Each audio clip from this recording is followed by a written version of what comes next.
Vera, boa noite, tudo bem? Oi, Muniz, boa noite para você, boa noite para quem está conosco nesse feriadão aqui no Viva Voz. É isso, feriado cheio de notícia ainda, né? E também com as análises para a gente repercutir por aqui. Vera, a gente trouxe...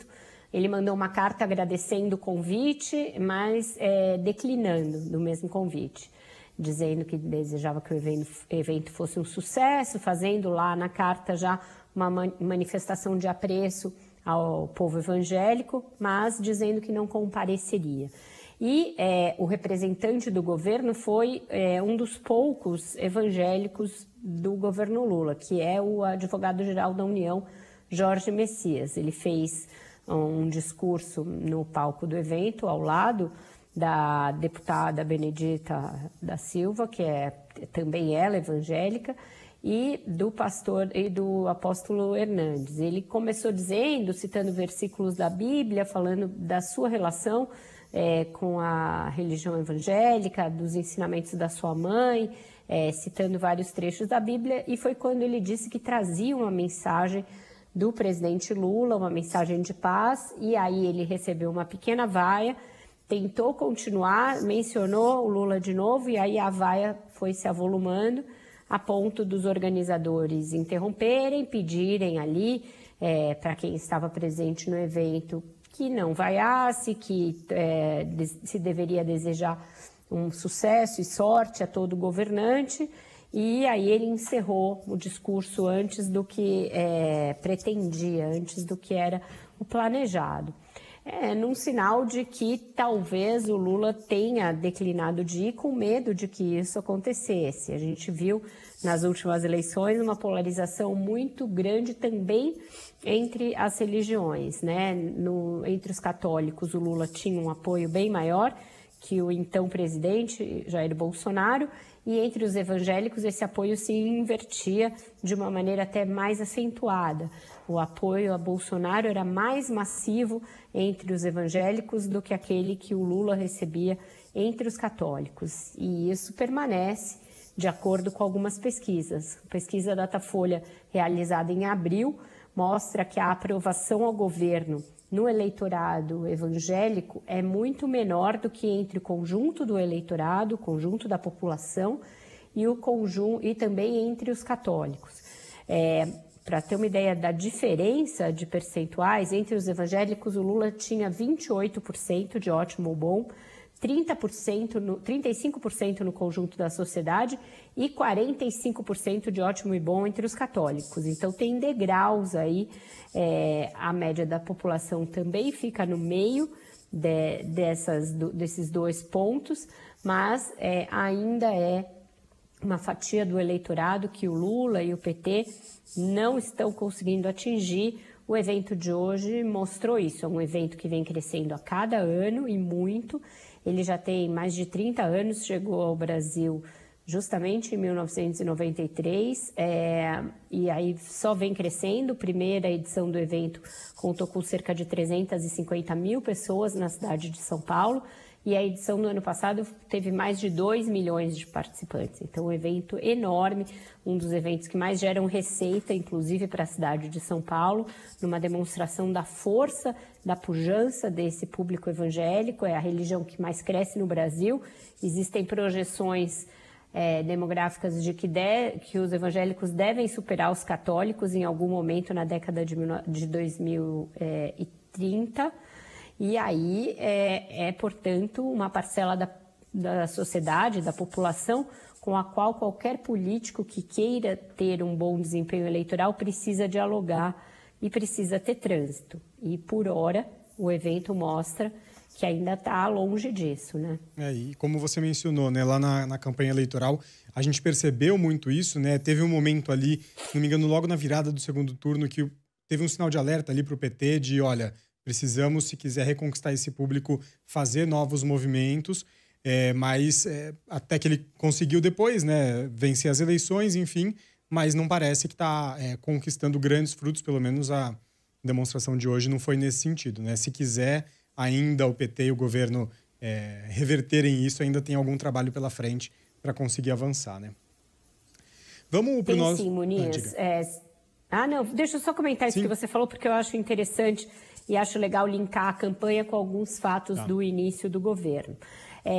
Na campanha, nesse momento mais crítico, em que havia também uma profusão de fake news ligadas à questão religiosa sendo divulgada nas redes sociais, até em alguns programas de rádio e TV do Bolsonaro ou de candidatos ligados a ele, com muitas ações para tirar programas do ar por fake news, se chegou a dizer que o governo iria fechar igrejas, perseguir pastores, cobrar imposto de igrejas evangélicas, nada que estivesse ao alcance de um presidente ou que fosse parte da plataforma de governo do PT.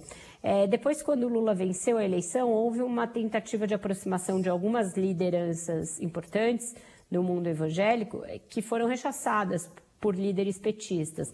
O bispo Edir Macedo, que já apoiou o PT no passado, chegou a apoiar a ex-presidente Dilma Rousseff, chegou a apoiar o Lula, disse que perdoava o Lula pelo que aconteceu, e a presidente do PT, Gleisi Hoffmann, disse que o Lula não precisava do perdão do bispo Edir Macedo. Agora, já durante o governo, foi composto o Conselhão e aí se discutiu a entrada de várias lideranças e de vários setores da sociedade, e não tem nenhuma liderança evangélica lá, embora tenha uma liderança da Igreja Católica, que é o padre Júlio Lancelotti. Então, ainda está muito longe de ter sucesso essa tentativa de aproximação entre o PT e entre o governo e os evangélicos. E tem muita reclamação por parte das lideranças evangélicas de que o governo deu representatividade a muitos setores da sociedade, mas não deu aos evangélicos. Então, tem lá a comunidade LGBTQIA+, representada de alguma maneira, as diferentes representações étnicas por meio do Ministério da Igualdade Racial, do Ministério dos Povos Originários, e nada voltado para os evangélicos, nenhuma secretaria ou subsecretaria da Secretaria-Geral da Presidência, como se chegou a cogitar. Mas também, e aí fazendo um contraponto, não tem para nenhuma outra religião. O governo parte do princípio de que o Estado é laico e que as religiões não devem ter assento dentro do governo, mas no Conselhão, que é para ouvir a pluralidade da sociedade, poderia haver um representante evangélico. Já houve no passado, para espanto do nosso ouvinte que não acompanhou os governos Lula 1 e 2, o representante dos evangélicos no Conselhão era o pastor Silas Malafaia, que hoje é um dos principais críticos de Lula, um dos principais apoiadores do Jair Bolsonaro. O mundo dá voltas, né, Vera? Vamos falar da reforma ministerial, porque a gente está aqui no meio do feriado, tinha aquela expectativa, né, que a gente vinha falando aqui, por essa possibilidade de mudança de um ministério ou de outro. O presidente Lula está passando ali o feriado na base naval de Aratu, na Bahia, mas certamente esses pensamentos, essas articulações aí seguem avançando, né? Talvez pós-feriado tenha um desenho mais claro sobre isso. Te parece que é o momento para passar o feriado e avançar com essa proposta de reforma ministerial? Eu acho que sim, mas tem de ser feito com muito cuidado, Muniz, porque se for feita uma reforma ministerial pontual ou um pouco maior, ela terá sido feita para agradar a Câmara dos Deputados, principalmente o presidente da Câmara, Arthur Lira, e o grupo que orbita ao redor dele. Mas isso terá de ser feito em detrimento a outros apoiadores. Por exemplo, se for entrar alguém da Câmara ligado ao deputado Arthur Lira, como está cogitado no Ministério do Turismo, essa mexida tem de ser feita de uma maneira a não desagradar o prefeito de Belford Roxo, o Vaguinho. Da mesma forma, também não pode haver uma reforma que corrija o que os deputados apontam como uma desproporção entre a representação de senadores e de deputados no governo, no momento em que os projetos mais importantes do governo estão indo justamente para o Senado. Então, não é hora de cobrir um pé e descobrir o outro e deixar os senadores desgostosos, tirando os senadores do governo no momento em que o Senado vai ter de se debruçar sobre propostas muito importantes do governo que estão tramitando ali. Então, não é algo simples de fazer, porque tem muitos interesses em jogo, eles não são coordenados, eles nem sempre coincidem, quase nunca, na verdade, e o Lula vai ter de ter muito muito jogo de cintura para fazer uma reforma que não piore a situação em relação ao que ela já está. Então vai demandar muita conversa com o próprio Lira, conversa com outros integrantes de outros partidos e também do Senado. E eu acho que o que mais precisa é o governo ter um norte. Qual é o norte? Qual é a principal pauta desse governo? Qual é a agenda em torno da qual ele vai mobilizar esses partidos? Porque se for sempre em torno de cargos ou de emendas, nunca vai ser possível saciar esse apetite. Então você tem que contemplar os partidos com isso, porém você tem que dar a eles e aos deputados, aos senadores, um discurso para eles chegarem lá na base e dizerem: olha, eu apoio esse presidente porque ele está fazendo isso, isso e isso. E aí, com isso, você vai conquistando uma base de apoio que seja fiel, que esteja lá na eleição e ache que é negócio, que é jogo, você dizer: olha, apoiei esse governo, ele fez essas realizações, ele teve estas prioridades. Eu acho que é um governo que ainda não tem uma cara, não tem uma prioridade e por isso ele fica nesse varejo eternamente, tendo de negociar aqui e ali o apoio a projetos e não obtendo o apoio aos projetos que são os mais próximos ali da pauta do Lula, porque ele não negociou essa pauta com esses partidos. Então, eu acho que tem que ter um trabalho de eventual reforma ministerial, porém ele tem que ser juntamente com um trabalho também de mostrar qual é a linha do governo, porque aí você pode até construir uma base de apoio mais sólida e que não seja dependendo tanto da moeda corrente da vez ali. E equilibrar tanto essa missão de dar essa cara para o governo que você disse, mas de equilibrar tantos interesses, né? Porque é um presidente de esquerda eleito com uma frente ampla e com um Congresso mais à direita, né? Como você já tanto tratou aqui. Então, como que isso tudo vai se encaixar no final das contas para as coisas avançarem, né? Se ele der uma ênfase na pauta social, o que é algo natural, perto do que ele defendeu na eleição, nem esse eleitorado, esses deputados e senadores de direita vão ser contra. Ninguém vai ser contra dizer que você tem que diminuir a desigualdade no Brasil, dar mais emprego, dar mais renda. Então, talvez a coisa tenha que caminhar por aí com um discurso mais amplo nessa linha, que dê a possibilidade de todo mundo se encaixar e entrar e dizer: olha, estou nesse governo por isso. E que isso não necessariamente vá ferir aquele eleitorado de centro-direita que votou naquele candidato. Tem como você construir de uma maneira inteligente, sem ficar toda hora medindo força e apostando na polarização, que nesse momento é prejudicial para o Lula. Se o Lula ficar insistindo em manter viva essa polarização, quem mais tem a perder é ele, que é governo hoje. Exatamente. Bom, você tinha mencionado, né, algumas pautas importantes que estão ali no Congresso, Vera, que são, claro, vão ser o foco aí passando o feriado. Tem a discussão do marco fiscal no Senado e a reforma tributária na Câmara, que a gente começou a ver andando agora mais claramente no final, agora nesses últimos dias, mas ainda tem muito a avançar. O que você diria, qual desses dois projetos deve avançar mais rápido aí nesses próximos dias, hein?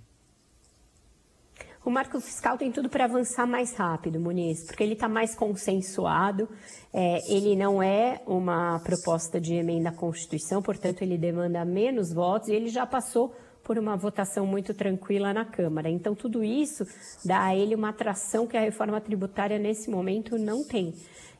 Então o governo tem que centrar todos os esforços, centrar fogo na aprovação no marco fiscal, deveria pôr como uma meta fazer isso nas 2 próximas semanas, para ter ainda um fôlego antes do fim do semestre, para aí sim se dedicar a outras pautas, e porque tem também pendente lá no Senado a indicação do Cristiano Zanin para o Supremo, que é algo que também vai precisar ainda de uma certa costura, não está difícil, está relativamente pacificado, mas não é bom que as duas coisas fiquem ali fermentando na mesma bacia. É melhor que o marco fiscal saia da frente, que o Senado deixe de pensar nisso, aprove isso, para aí a CCJ e o plenário poderem votar a indicação do escolhido do Lula para o Supremo. Então, acho que ele tem mais interesse em fazer andar essa agenda do Senado nesse momento do que a própria tributária. A tributária hoje é mais uma agenda do Arthur Lira, ele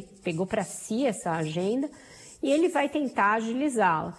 mas com as dificuldades que são inerentes a uma discussão de reforma tributária. Não é simples você mudar toda a estrutura de impostos do Brasil, inclusive a cobrança, se você cobra no destino, se você cobra na origem, qual é o ente federativo que cobra, é tudo muito complexo. Eles tentaram dizer que que agora vai, que está todo mundo em torno da reforma, mas não é verdade.